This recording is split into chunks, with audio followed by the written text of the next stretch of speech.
কোরআনে আল্লাহ বলেন আনু কাসামনা বাইনাহুম মাঈশাতাহুম ওয়া রাফা'না বা'দাহুম ফাওকা বা'দিন দারাজাত। আমি মানুষের জীবিকা বন্টন করেছি। বন্টন করার সময় আমি একজনের চেয়ে আরেকজনকে জীবিকার ক্ষেত্রে শ্রেষ্ঠত্ব দিছি। ইন্নাল্লাহা ইউবসিতুর রিজকা লিমান ইয়াশাউ মিন ইবাদিহি ওয়া ইয়াকদির। আরেক আয়াতে আল্লাহ বলেন নিশ্চয় আল্লাহ তার বান্দাদের মাঝে যাকে চায় তার রিজিক বাড়ায়া দেয়, আবার যাকে চায় তিনি তার রিজিক কমায়া দেয়। আপনারা ভাববেন না যে পরিশ্রমে চেষ্টায় রিজিক আসে। পরিশ্রম চেষ্টা রিজিকের ওসিলা। যদি শরীরে বল থাকলেই রিজিক পাওয়া যেত, কোনো বাঘ সিংহ না খাইয়া মুক্ত না।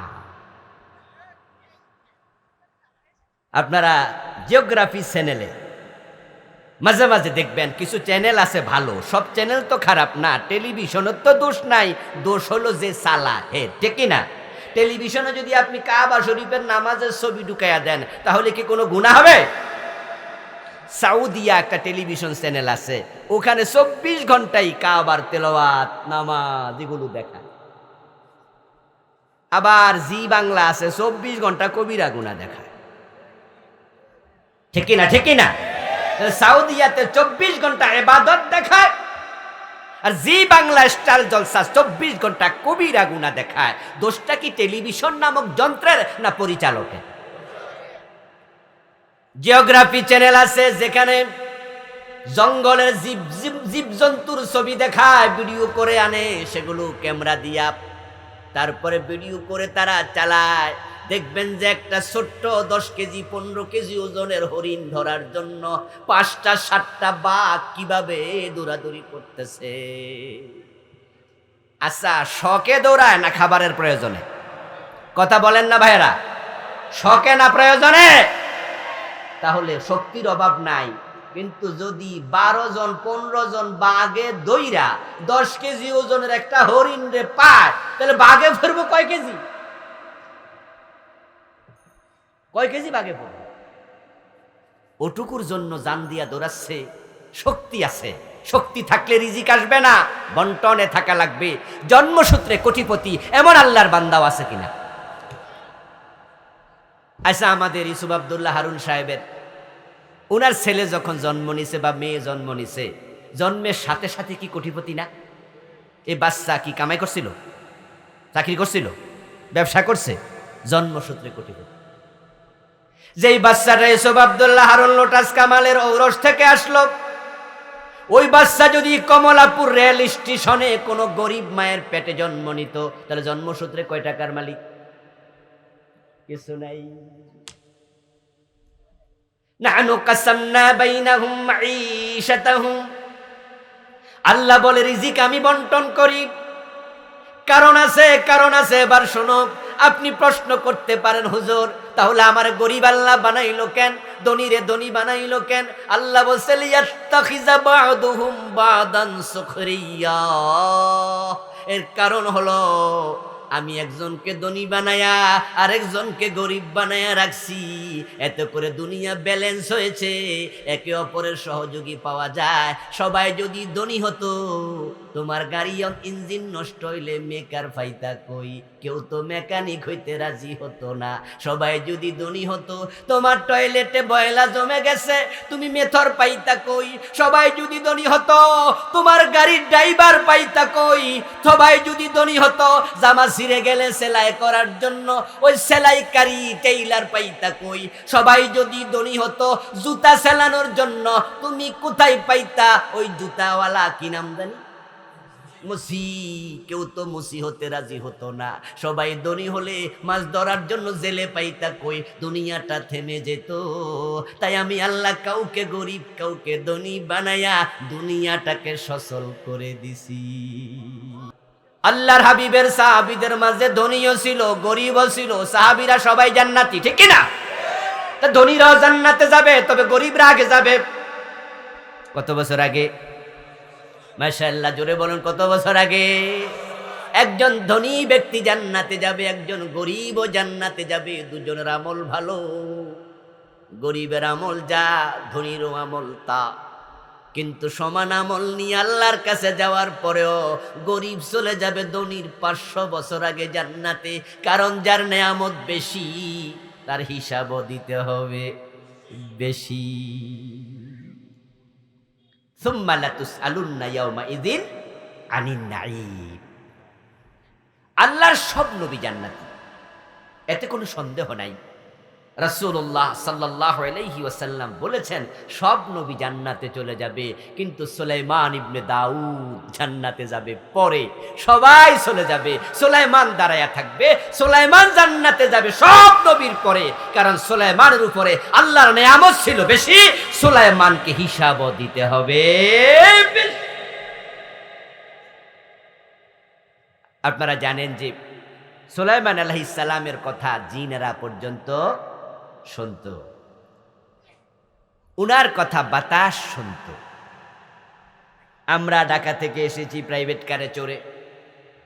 আজকে আমি বের হয়েছি 4:20 বাসা থেকে, ফার্মগেট থেকে। এখানে আসছি আমি 9টায়, কারণ কাশপুর পর্যন্ত লেগেছে 2 ঘন্টার বেশি। প্রচন্ড জ্যাম, রাস্তার সামনে কি আমরা জানি না, যানজট। যদি কোনো লম্বা লরি গাড়ি কাত হয়ে পড়ে যেত রাস্তা পুরা ব্লক করে, তাহলে রাস্তায় 3, 5, 7, 10 ঘন্টাও থাকা লাগতে হতো। এমনও হতে পারতো ফোন দিয়ে বলে দিতাম মাহফিলে আসা সম্ভব না, রাস্তায় যানজট। নবী সুলাইমান কোনো যানজটে পড়তেন না। আল্লাহ তাআলা উনাকে এমন নেয়ামত দিয়েছে, উনি বাতাসকে বলতেন, বাতাস আমি এখন কক্সবাজার যাব। বাতাস উনাকে মুহূর্তের ভিতরে কক্সবাজার নিয়ে যেত। রাওয়াহুহা শাহরুল ওয়া গুদুহা শাহর। সকালে যেতেন 1 মাসের রাস্তা, বিকালে যেতেন আরো 1 মাসের রাস্তা। সুবহানাল্লাহ, নেয়ামত ছিল অনেক বেশি। উনার কথা পিপিলিকা পর্যন্ত বুঝতো, উনিও পিপিলিকার কথা বুঝতেন। সূরা নামল পড়বেন, চমৎকার নবী সুলাইমানকে নিয়ে খুব দারুণ আলোচনা সেখানে আছে। সূরাতুন নামল, পিপিলিকার নামে সূরা। নেয়ামত পাইছে বেশি, তাই সব নবীর পরে নবী সুলাইমান জান্নাতে যাবে। এই জন্য আমার গরিব ভাইয়েরা, রিক্সাওয়ালা, ঠেলাওয়ালা, দিন মজুর, কুলি, ও প্রিয় ভাই, মন খারাপ করার কিছু নাই। গরিব রে গরিব বানাইছে কে? ধনী রে ধনী বানাইছে কে?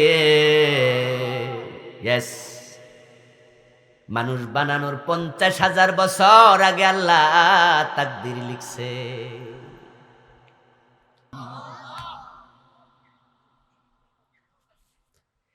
আরে কাদ আল্লাহ তাআলা বলেন, লাউ বাসাতাল্লাহুর রিজকা লিইবাদিহি লাবাগাউ ফিল আরদ।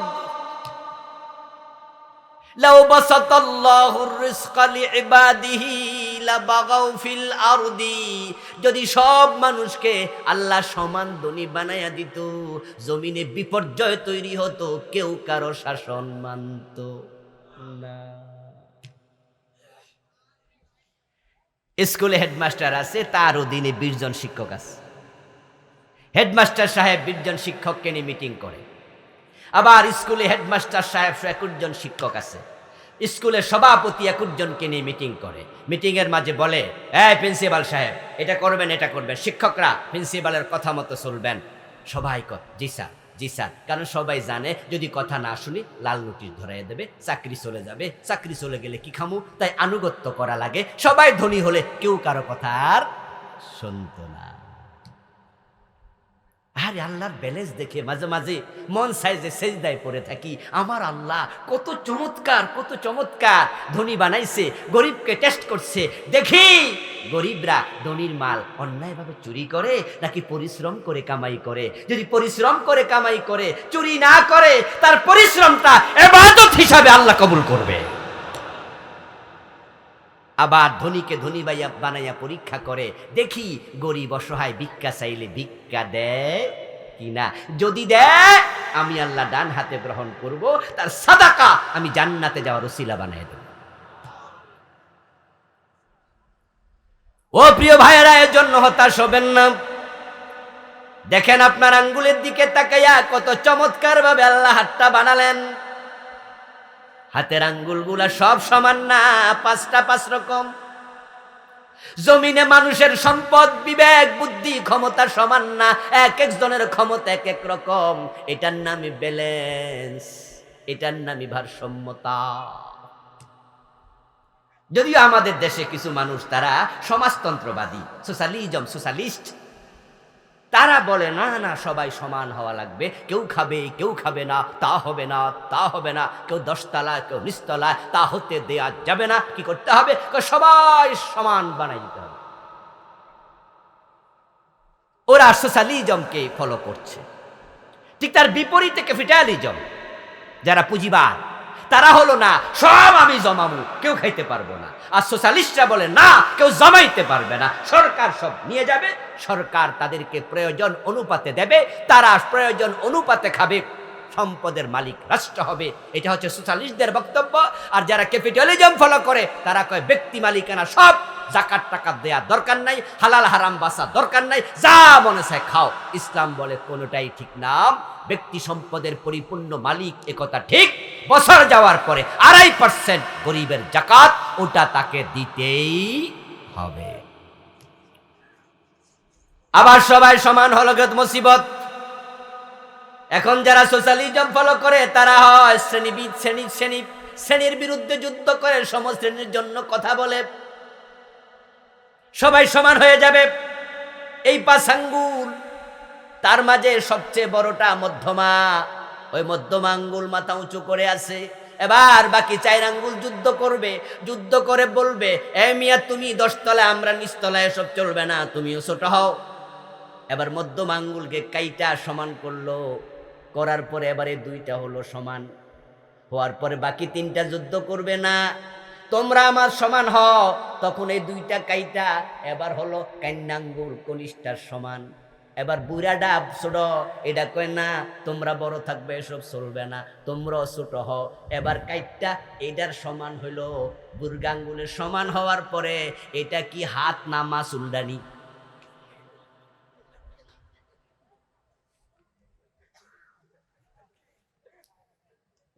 আল্লাহ হাত বানাইছে যে জন্য, মাসুলদানি দিয়া কি হাতের কাজ হবে? কথা বলতে হবে, হাতে হবে। এই যে যুদ্ধ করে আপনি সমান বানায় ছেড়া দিলেন, এখন যদি বলি ওই ভাই ফ্যানটা একটু ধরাই দিকে আনেন, ধরবেন কেমনে? আঙ্গুল তো নাই, মাসুলদানি দিয়া তো ফ্যান ধরা যায় না, লাগলো নি ফ্যাস। কিন্তু আল্লাহর সৃষ্টির ব্যালেন্স দেখুন, যদিও 5টা এক একটার চেয়ে বড় ছোট, কিন্তু যখন আমি কিছু ধরি তখন 5টা এক জায়গায় সমান হয়ে যায়। আপনি ধরেন, এই মোবাইলটা ধরেন, ধরতে গেলে দেখবেন যে 4 আঙ্গুলের মাথা সমান হয়ে গেছে। তাই জমিনে গরিবেরও দরকার, ধনীরও দরকার, সবার দরকার। আল্লাহ বানাইছে একজনকে আরেকজনের সাথে আল্লাহ মিলাইয়া দিছে। আপনি গরিবকে হেও করবেন না, ঘৃণা করবেন না, কারণ হচ্ছে গরিব লোকটা যদি মুত্তাকি হয়, আল্লাহর কাছে ধনী সালেমের সে, ধনী পয়সাওয়ালা বেনামাজির সে, ওই গরিব নামাজির মূল্য অনেক বেশি। কাকে হেও করো? তোমার রিকশার ড্রাইভারকে।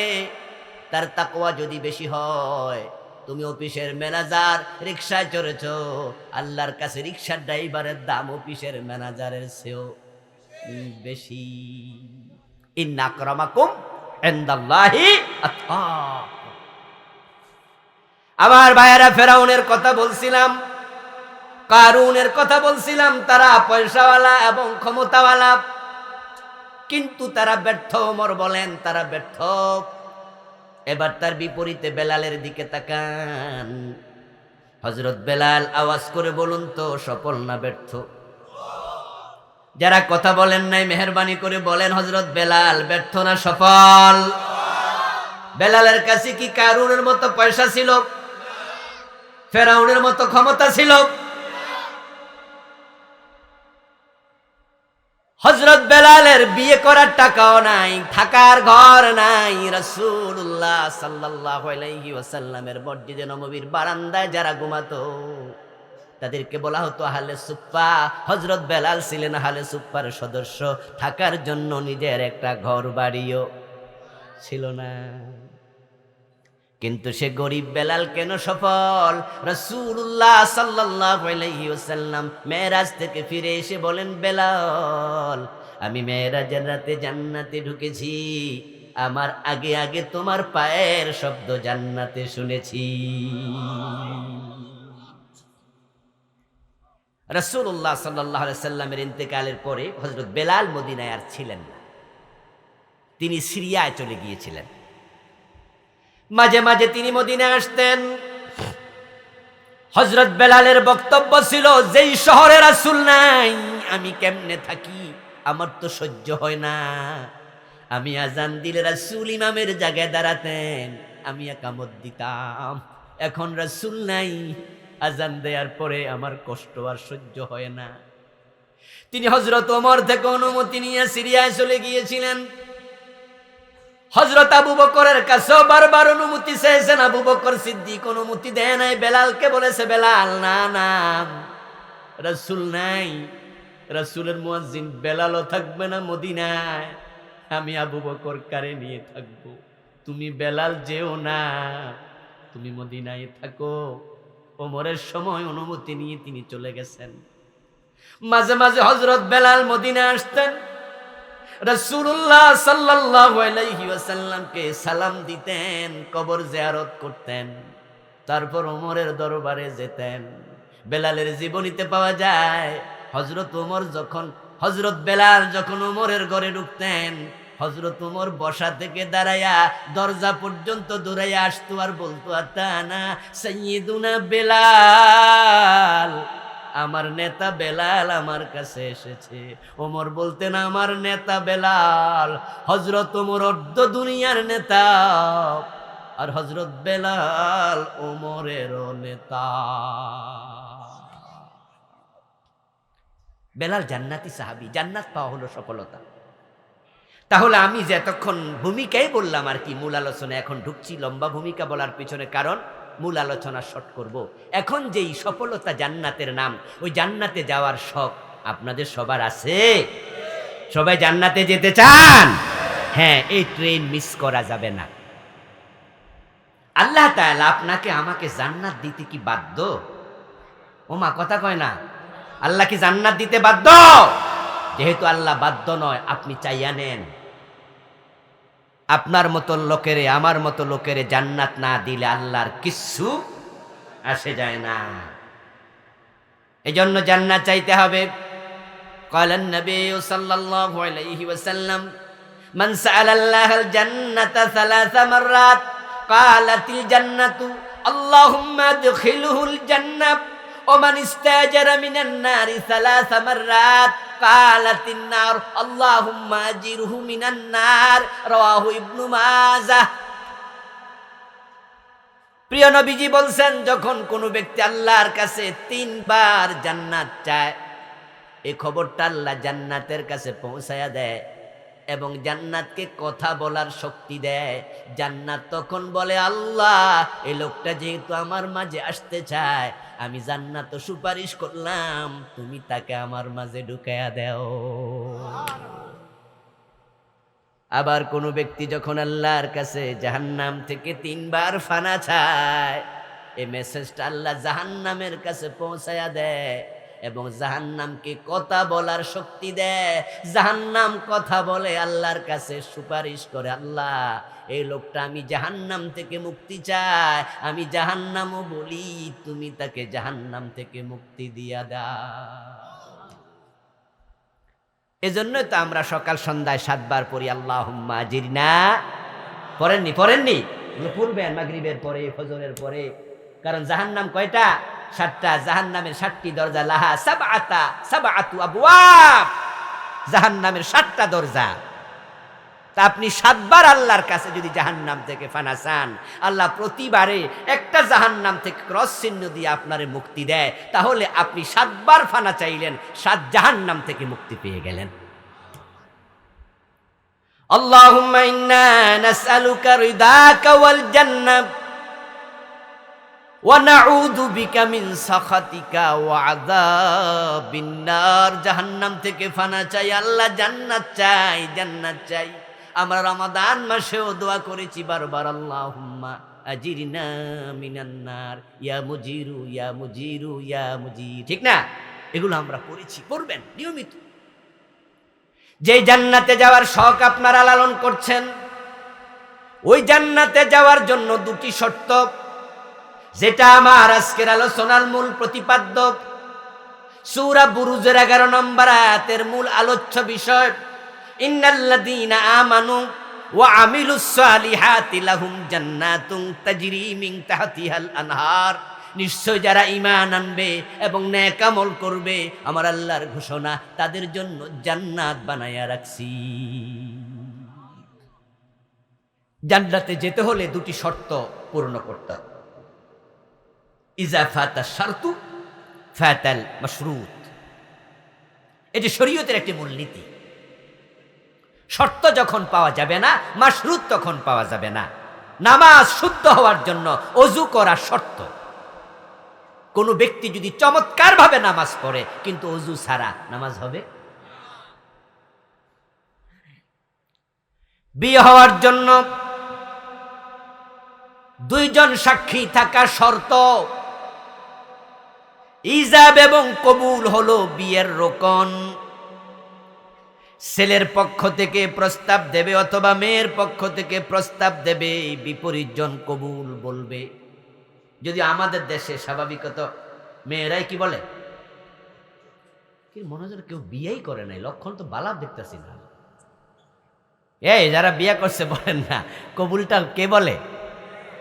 স্বাভাবিকত মেয়েরাই কি বলে, কবুল বলে। ছেলেরা কি করে, ইজাব দেয়, প্রস্তাব দেয়। যদিও শরীয়ত এটা নির্ধারণ করেনি যে প্রস্তাব ছেলেরাই দিতে হবে, নো, মেয়েও প্রস্তাব দিতে পারে। তা আমাদের দেশে মেয়ের পক্ষ থেকে প্রস্তাব দেয়াকে লজ্জা মনে করে।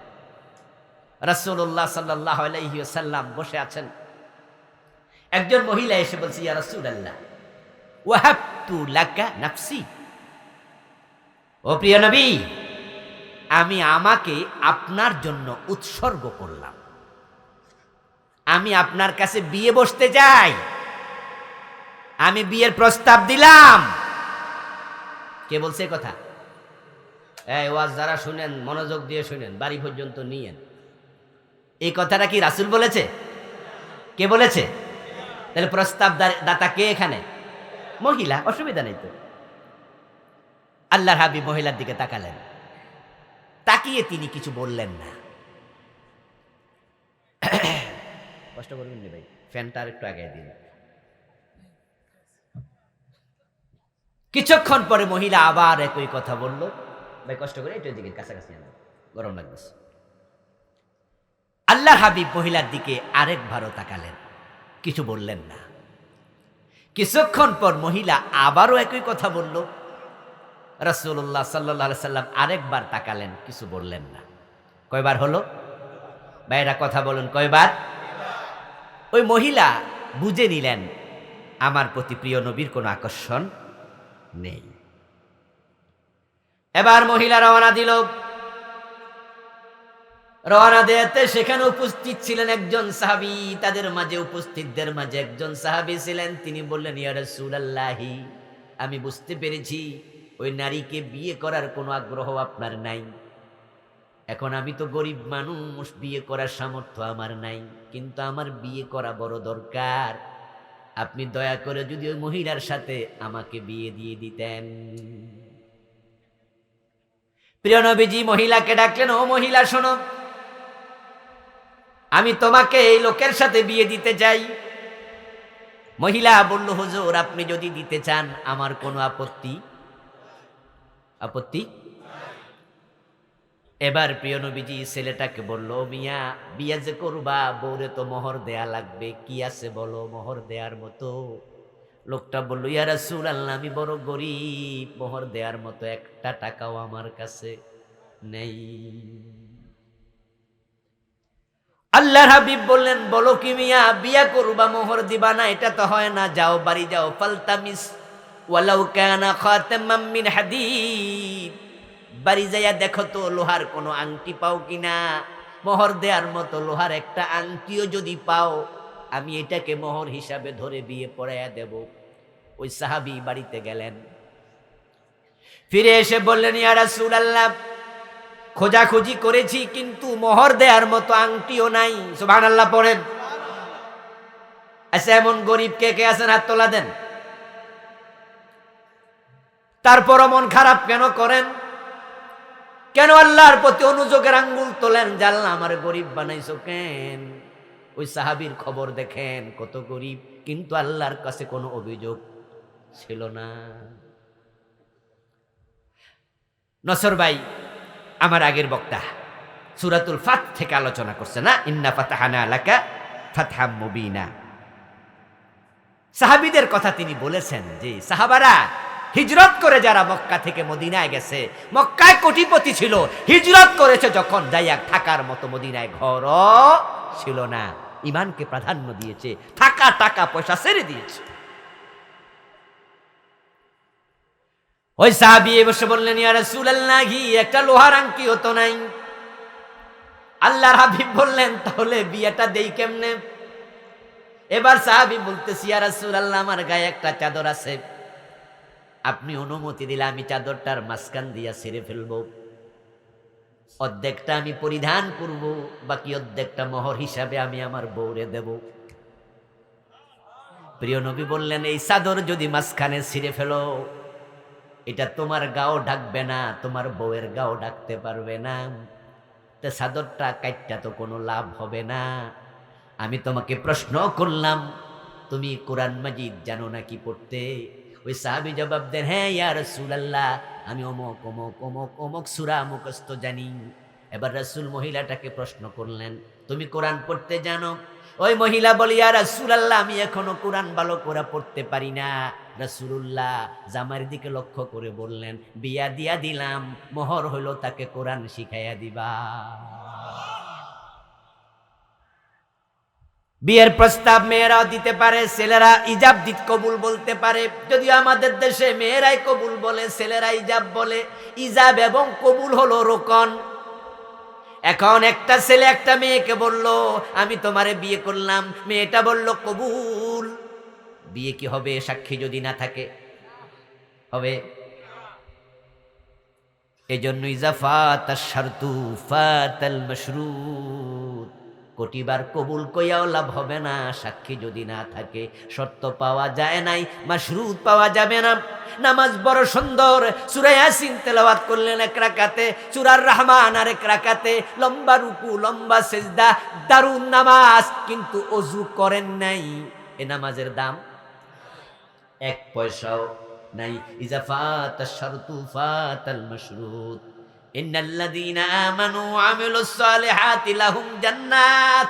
জান্নাতে যেতে হলে দুটা শর্ত, ঈমান এবং নেক আমল। যার ঈমান নাই, যার নেক আমল নাই, তার কপালে জান্নাত নাই। তাহলে জান্নাতে যেতে হলে কয়টা শর্ত?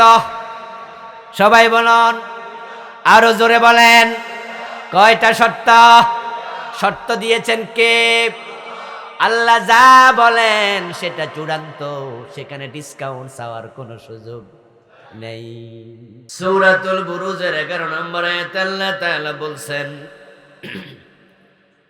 ইন্নাল্লাযীনা আমানু, নিশ্চয়ই যারা ঈমান আনে, ওয়া আমিলুস সালিহাত, এবং নেক আমল করে, লাহুম জান্নাত, তাদের জন্য জান্নাত বানানো আছে। সুবহানাল্লাহ। যালিকাল ফাওজুল আযীম, এবং যে ব্যক্তি জান্নাত পাবে, জান্নাত পাওয়াই হলো বড় সফলতা। জান্নাত মিস করা হলো বড় ব্যর্থতা। কে সফল আর কে ব্যর্থ, এটা নির্ণীত হবে জান্নাত পাওয়া অথবা না পাওয়ার দ্বারা। এমএ পাস করার নাম সফলতা নয়, কোটি কোটি টাকার মালিক হওয়ার নাম সফলতা নয়, এমপি মন্ত্রী হওয়ার নামও সফলতা নয়, সফলতার নাম হলো জান্নাত পাওয়া।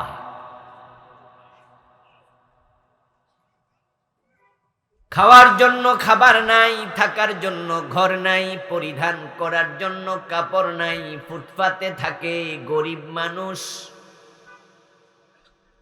কিন্তু জীবনটা জান্নাতি জীবন গঠন করেছে, তৈরি করেছে। গরিব নামাজ কাজা করে না, গরিব কম খায়া থাকে, তারপরও পণ্যের হক খায় না, এমন কিছু লোক সমাজে আছে কিনা? রিক্সা চালায়া নামাজ পড়ে, সূত্রের দুপুরে রিক্সা চালায়া রোজা রাখে, এমন কিছু মানুষও সমাজে আছে। আর এসি রুমে থাকে কিন্তু রোজা রাখে না, এমন হতভাগাও আছে।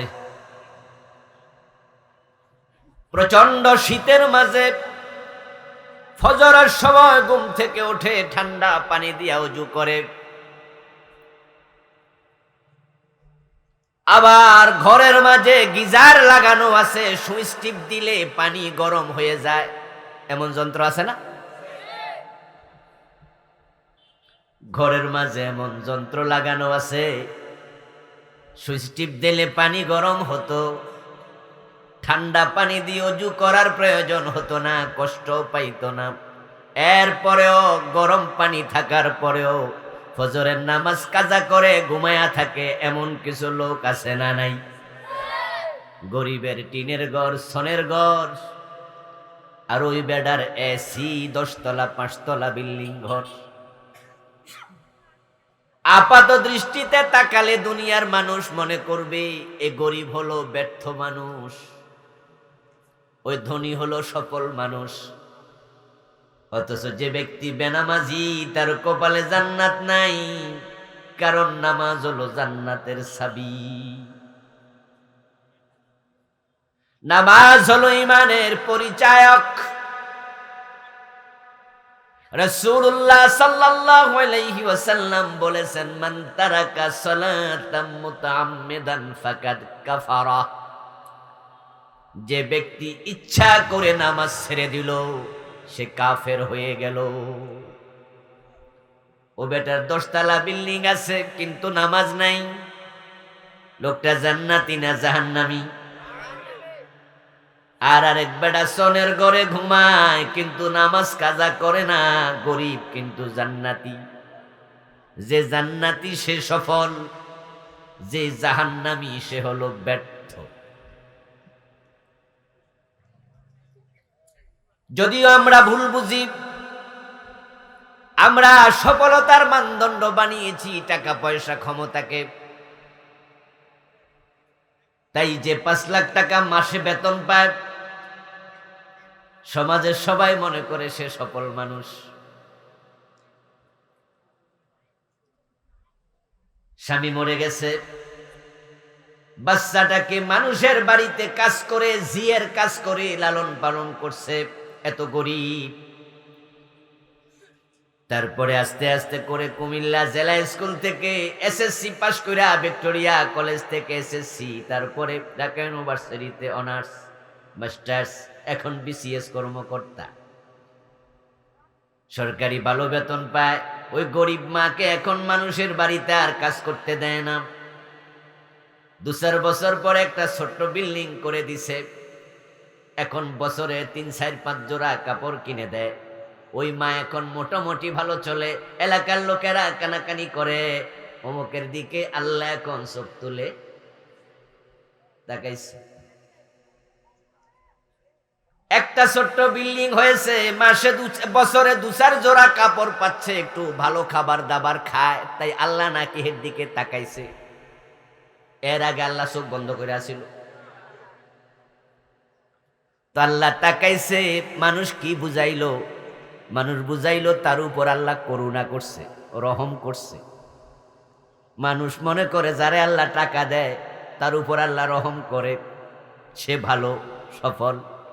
যদি তাই হতো তাহলে কারুন পৃথিবীর সবচেয়ে বড় ধনী, তার উপর আল্লাহর রহমত সবচেয়ে বেশি থাকার কথা ছিল। অথচ আমরা জানি তাকে জীবিত অবস্থায় মাটির সুদ্ধা মাটির জমিনের তলায় ধসিয়ে দেয়া হয়েছে। কারুন ছিল পৃথিবীর সবচেয়ে ধনী মানুষ, অথচ সে ব্যক্তি সফল নয়, ব্যর্থ। কিয়ামত পর্যন্ত জমিনের তলায় ধসতেই থাকবে। বিশাল জায়গা তার। মিশরে কায়রো থেকে কয়েকশো কিলোমিটার দূরে ফাইয়ুম নামে একটা জেলা আছে। আমিও গিয়েছিলাম সেটা দেখার জন্য। ও ফাইয়ুম নামক জেলাতে কারুনের ধ্বংসাবশেষ, তার সেই স্মৃতি চিহ্ন এখনো আছে। বিশাল সাগর, ওটার নাম বহাইরায়ে কারুন। তার জায়গা জমিন, মিল, ইন্ডাস্ট্রি, ক্ষেত খামার সব লই আল্লাহ তার মাটির নিচে ধসায়া দিছে। সূরাতুল কাসাস নামে কোরআনে একটি সূরা আছে। ওই সূরার মাঝে কারুন প্রসঙ্গে আল্লাহ নিজেই আলোচনা করেছে। আল্লাহ বলছেন, কারুনকে আমি এত সম্পদ দিয়েছি, তার সম্পদের ধনাগারে চাবি বহন করার জন্য একদল লোক লাগতো। চাবির ভারে লোকগুলোর গর্দান নুয়ে যেত। ওয়াতাইনাহু মিনাল কুনুজ। সূরা কাসাসে আল্লাহ বলেন, আমি তার জন্য গুপ্তধনের ভান্ডারগুলো খুলে দিয়েছি। এত সম্পদ দুনিয়াতে আল্লাহ আর কাউকে দেয় নাই। ওই যে বিসিএস অফিসারের মা এখন যে ছোট্ট বিল্ডিং ঘর পাইছে, ছেলে এখন ভালো পয়সা কামায়, মা এখন আর মানুষের বাড়িতে কাজ করা লাগে না। তে পাবলিক কয় আল্লাহের দিকে এখন চোখ তুলে তাকাইছে, মানে রহমত দিছে। তো টাকা পাইলে বুঝি রহমত পায়? আপনারা ভুল বললেন। এটা নির্বাচন করেছে মেম্বারি, চেয়ারম্যানি, এলাকার এমপি প্রার্থী হয়েছে, মেম্বারিতে পাশ করলো, চেয়ারম্যানিতে পাশ করলো, এমপি হয়ে গেল। হওয়ার পরে এবার কয় আলহামদুলিল্লাহ আমি জিততে গেছি, মানে আমি সফল। অথচ ফেরাউন ছিল মিশরের প্রেসিডেন্ট। আপনার মতো মেম্বার, চেয়ারম্যান, আপনার মতো এমপির চেয়ে ফেরাউনের ক্ষমতা কম না বেশি ছিল? আওয়াজ দিয়ে বলেন না ভাইয়েরা, ফেরাউনের ক্ষমতা মেম্বার, চেয়ারম্যান, এমপির চেয়ে কম না বেশি? কিন্তু ক্ষমতাওয়ালা ফেরাউন সফল না ব্যর্থ? আল্লাহ পানিতে সুবাইয়া মারছে। পৃথিবীর কোন মানুষ ফেরাউনকে সফল বলে না। তাকে পানিতে ডুবাইয়া মারার পরে আল্লাহ তাআলা বললেন, ফেরাউন শোন, আমি তোকে ডুবালাম, তোকে মারলাম, কিন্তু তোর লাশ পানিতে গলতে দেব না, পচতে দেব না, হাঙ্গর তিমিকে খাইতে দেব না।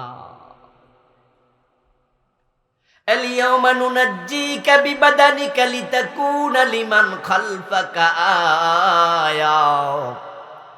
বরং তোর দেহটাকে আমি রেখে দেব সতেজ, রেখে দেব আমি পূর্ণ, পচবে না, গলবে না। পরবর্তী যুগের লোকেরা তোকে দেখে দেখে শিক্ষা নেবে, তারা বুঝবে ক্ষমতা থাকলে সফল হওয়া যায় না। এবার আপনাদের কাছ থেকে আমি একটু জানতে চাই, কারুন কি জান্নাতি না জাহান্নামী? মাশাআল্লাহ, ঠিক বলেছেন। আর একটু জোরে বলুন তো, ফেরাউন জান্নাতি না জাহান্নামী? তো জাহান্নামী যারা, তারা কি সফল? তারা ব্যর্থ। এবার আপনি আত্মসমালোচনা করুন তো, আপনার যে জীবনাচার আপনি সাজিয়েছেন, আপনার বিচার যদি আপনাকে করতে আল্লাহ দেয় যে তোমার বিচার তুমি করো, আপনার আমলের আলোকে আপনি কি নিজেকে জান্নাতি নাম্বার দিতে পারেন? যদি পারেন, দ্যাটস ওকে, ভালো। হাসরের ময়দানে আপনার আমলনামা আপনার গর্দান থেকে আল্লাহ তাআলা খুলবেন, খুলে কিন্তু আপনাকে বলবেন, পড়ো, ইকরা কিতাবাকা কাফা বিনাফসিকাল ইয়াউমা আলাইকা হাসিবা। তোমার আমলনামা তুমি পড়ো, আজকে হিসাব দেওয়ার জন্য কোনো সহযোগীর প্রয়োজন নাই, তুমি একাই যথেষ্ট। আচ্ছা, যেই লোকটা আজকে ফজরের নামাজ পড়ে নাই, এই লোকটা কি নিজেকে জান্নাতি বলতে পারবে? এর বিবেক তো বলবে যে আমি নিজেই তো ফজরের নামাজ পড়ি না। সুদে টাকা লাগায়া বসে আছেন এমন কিছু মানুষ এই সমাজে আছে কিনা? সুদে টাকা লাগালে, সুদ খেলে ৭৩টা গুনাহ হয়। সবচেয়ে ছোট গুনাহ ইসারু হাইয়ান কি হারুন রাজুল উম্মাহু। প্রিয় নবীজি বলেছেন সবচেয়ে ছোট গুনাহটা হলো নিজের মায়ের সাথে জেনা করা।